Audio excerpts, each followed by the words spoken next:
Hello everyone, good morning to all of you. आइए आज हम लोग अंतर्राष्ट्रीय संबंध में एक क्वेश्चन आता है कि नई अंतर्राष्ट्रीय अर्थव्यवस्था की अवधारणा के अर्थ एवं महत्व को बताइए। ऐसी अर्थव्यवस्था के निर्माण के मुख्य मुद्दों का भी उल्लेख कीजिए। इसमें जो मुख्य क्वेश्चन है कि नई अंतर्राष्ट्रीय अर्थव्यवस्था की अवधारणा यानी जो न्यू इंटरनेशनल इकोनॉमिक सिस्टम है उसका कॉन्सेप्ट क्या है और उसका इम्पोर्टेंट क्या है। ठीक है, मेन यही है। तो आइए हम जानते हैं इसका अर्थ। नवोदित विकासशील देशों के मन में इस बात की उत्कंठा है कि उनका आर्थिक विकास पूंजीवादी देशों की स्वेच्छा पर निर्भर ना रहे। जो न्यू अंतर्राष्ट्रीय अर्थव्यवस्था है उसका जो दिली इच्छा रहती है हमेशा यही रहता है कि आर्थिक विकास पूंजीवादी देशों की स्वेच्छा पर निर्भर नहीं रहे। बहुराष्ट्रीय निगम उन्हें कच्चा माल उत्पन्न करने वाले उपनिवेश ना माने। विश्व आर्थिक व्यवस्था का संचालन एक दूसरे की संप्रभुता का समादर, हस्तक्षेप तथा कच्चे माल पर उत्पादक राष्ट्र का पूर्ण अधिकार आदि सिद्धांतों पर हो। तो विकासशील देशों को नई अंतर्राष्ट्रीय आर्थिक व्यवस्था के निर्माण की काफ़ी आशाएं हैं, चूँकि निवर्तमान विश्व आर्थिक व्यवस्था का पुनः निर्धारण उनके हितों के अनुकूल होने की संभावना है। तो इसमें होता क्या है कि जो नई अर्थव्यवस्था है वर्तमान में विश्व आर्थिक जो व्यवस्था का पुनः निर्धारण करना है तो उनके हितों के अनुकूल होने की संभावना बनती है। तो आइए हम नई अंतर्राष्ट्रीय अर्थव्यवस्था के बुनियादी सिद्धांत को जानते हैं कि क्या सिद्धांत है नई अंतर्राष्ट्रीय अर्थव्यवस्था का। इसके कई सिद्धांत हैं, जिसमें पहला है, इसको हम पॉइंट्स के रूप में लिखे हैं कि कच्चे माल की कीमत घटने बढ़ने की प्रवृत्ति का निरोध हो। जो कच्चे माल होते हैं उस माल की कीमत घटने बढ़ने की प्रवृत्ति का निरोध हो। दूसरा है कि कच्चे माल और तैयार माल की कीमतों में ज़्यादा अंतर ना हो। ठीक है, क्योंकि इसलिए कहा गया है कि विकासशील देश और विकसित देश में, विकासशील देश जहाँ की इंफ्रास्ट्रक्चर की कमी है, कच्चा माल तो है ही, लेकिन उस कच्चे माल को विकसित देश जहाँ पर कि माल बनने का, सामान बनने का, वस्तु को बनने का सिस्टम है, तो उस जो वस्तु बन के आता है तो उसकी कीमत और कच्चे माल की कीमत में आसमान धरती का अंतर हो जाता है। इसीलिए नई अंतर्राष्ट्रीय अर्थव्यवस्था में जो दूसरा सिद्धांत है इसमें यही कहा गया है कि कच्चे माल और तैयार माल की कीमतों में ज़्यादा अंतर ना हो। तीसरा है कि विकसित देशों के साथ व्यापार की वरीयता का विस्तार हो। आगे है विश्व मुद्रा व्यवस्था में सामान्यीकरण करना। और आगे है विकासशील देशों द्वारा उत्पादित औद्योगिक माल के निर्यातों को प्रोत्साहन देना। जो विकासशील देश है उसके द्वारा जो उद्योग किया जाता है, जो उत्पादन किया जाता है कच्चे माल का, तो उस माल के निर्यात को प्रोत्साहन देना चाहिए। अगला है कि विकासशील देशों द्वारा विकसित देशों के मध्य तकनीकी उत्थान की खाई को कम करना है। ठीक है, अगला है कि विकासशील देशों पर वित्तीय ऋणों के भार को भी कम करना चाहिए। आगे है, बहुराष्ट्रीय निगम की गतिविधियों पर समुचित नियंत्रण लगाना चाहिए। तो उपयुक्त सभी मांगें विश्वव्यापी है। ऐसा नहीं है कि किसी एक विकासशील देश या गरीब देश का है, ये पूरे विश्व की मांग है और विकासशील देश तीसरी दुनिया के राष्ट्रों के हितों के अनुकूल होना चाहिए। अब आगे जानते हैं कि जो नवीन आर्थिक विश्व व्यवस्था का जो स्वरूप है, ठीक है, उसकी विकास की प्रक्रिया किस प्रकार से है। ठीक है, नवीन आर्थिक विश्व व्यवस्था के स्वरूप और उसकी विकास प्रक्रिया का विवेचन कई शीर्षकों द्वारा हम कर सकते हैं, जिसमें पहला है कैनकुन शिखर सम्मेलन। ये 1981 में हुआ था।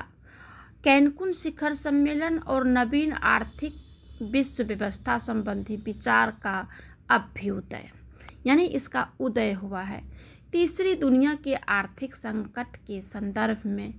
कैरेबियन सागर के तटवर्ती द्वीप पर बसे कैनकुन शहर में अमेरिका, कनाडा, ब्रिटेन, फ्रांस, पश्चिमी Germany, Sweden, Tanzania, Algeria, Bangladesh, Philippines, Mexico, Venezuela, Guyana, Ivory Coast तथा ब्राज़ील आदि देशों का एक शिखर सम्मेलन हुआ था। इतने देशों का शिखर सम्मेलन 1981 में कैनकुन में हुआ था। कैनकुन सम्मेलन को शिष्टाचार से एक नई अंतर्राष्ट्रीय आर्थिक व्यवस्था की दिशा में एक कदम की संज्ञा दी गई है। कैनकुन शिखर सम्मेलन में भारत ने विकासशील देशों की निर्यात समस्याओं के संदर्भ में एक 5 सूत्री हल प्रस्तुत किया था, जो कि ये 5 सूत्री हल इस प्रकार से है। इसे हम जान लेते हैं, जिसमें कि पहला है जिन्सों के आयात निर्यात के बारे में नए सिरे से समझौते किया जाए। जो जिन्स है, इसके आयात और निर्यात में नए सिरे से फिर से जो है इसका एग्रीमेंट होना चाहिए। दूसरा है कि जिन्सों के भाव स्थिर करने के लिए अंकटाड संयुक्त राष्ट्र व्यापार और विकासशील सम्मेलन के तत्वावधान में साझा कोष बनाने की प्रक्रिया को तुरंत गतिशील बनाया जाए। तीसरा है कि वरीयता देने के समान योजना को व्यापक बनाया जाए और विकासशील देशों में निर्यात वस्तुओं पर जो है प्रतिबंध लगाने की प्रवृत्ति को रोका और घटाया जाए। चौथा है रेशम यानी कि जूट कपास संबंधी समझौते के नवीनीकरण के लिए बातचीत फिर से शुरू किया जाए। और जो पांचवा बात है वो है विकासशील देशों के निर्यात पर कई प्रकार के प्रतिबंधों की समीक्षा का बंदोबस्त हो और उन्हें एक निर्धारित अवधि में क्रमशः समाप्त भी किया जाए।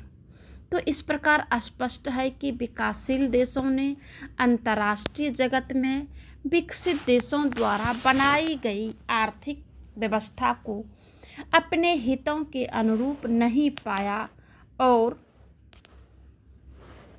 कैनकुन सम्मेलन में विकासशील देशों ने विकसित देशों के समक्ष अपनी आर्थिक समस्याओं को रखा तथा भेदभाव की आर्थिक नीति के प्रति असंतोष को व्यक्त किया और उनके सुधार हेतु सुझाव भी प्रस्तुत किए।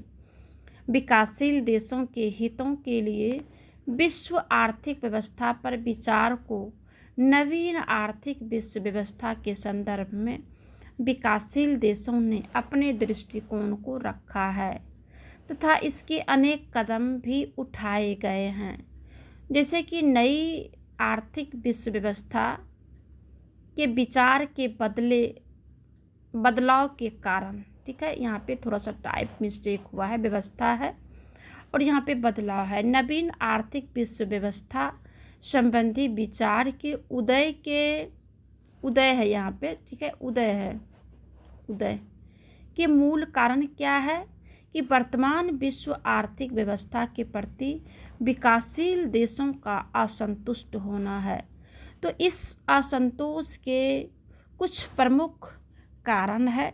कौन सा प्रमुख कारण है? तो आइए हम इसे आज जानते हैं कि नई जो आर्थिक विश्व व्यवस्था है इसके विचार के जो कारण है। इसके कई कारण है। पहला है मौजूदा अर्थव्यवस्था का विषमता, वृद्धिकारी होना और विकसित देशों के अनुदार रवैया होना। अनुदार मीन्स उदार नहीं है, अनुदार है, ठीक है।